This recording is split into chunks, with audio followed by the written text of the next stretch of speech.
which is unceasingly imposed by the media and evolutionist academic circles. With brushes in their hands, evolutionists produce imaginary creatures.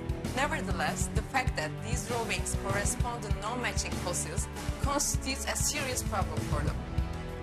One of the interesting methods they employ to overcome this problem is to produce the fossils they cannot find.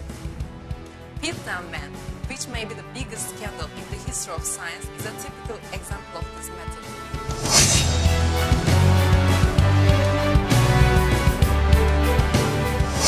In 1912, a well-known doctor and amateur paleoanthropologist named Charles Dawson came out with the assertion that he had found a jawbone and a cranial fragment in a pit in Piltdown, England.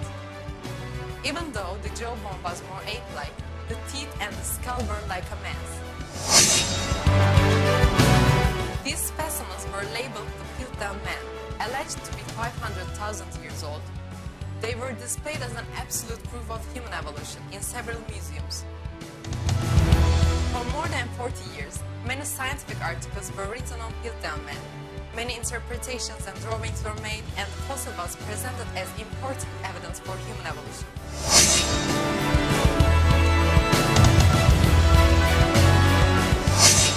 No fewer than 500 doctoral theses were written on the subject.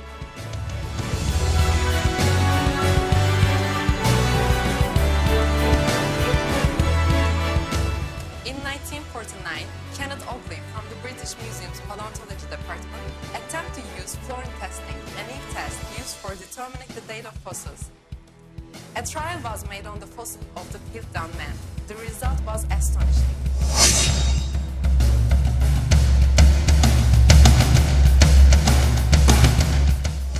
During the test, it was realized that the jawbone of Piltdown Man didn't contain any fluorine. This indicated that it had remained buried no more than a few years. The skull, which contained only a small amount of fluorine, showed that it was not older than a few thousand years old.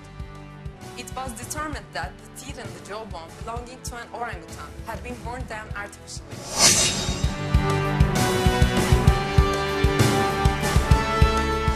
And that the primitive tools discovered with the fossils were simple imitations that had been sharpened with steel implements. In the detailed analysis completed by Joseph Weiner, this forgery was revealed to the public in 1953. The skull belonged to a 500-year-old man, and the jawbone belonged to a recently deceased ape. The teeth had been specially arranged in a particular way and added to the jaw, and the molar surfaces were filed in order to resemble those of a man. All these pieces were stained with potassium dichromate to give them an old appearance. These stains began to disappear when dipped in acid.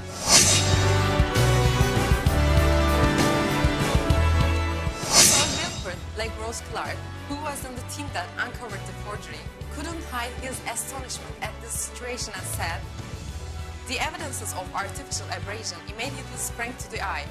Indeed, so obvious did they seem it may well be asked, how was it that they had escaped notice before?"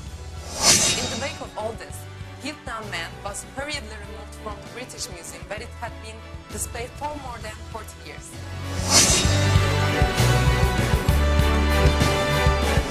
This scandal showed that evolutionists had no findings to reinforce their theories. Since they have no evidence, they prefer to fabricate it.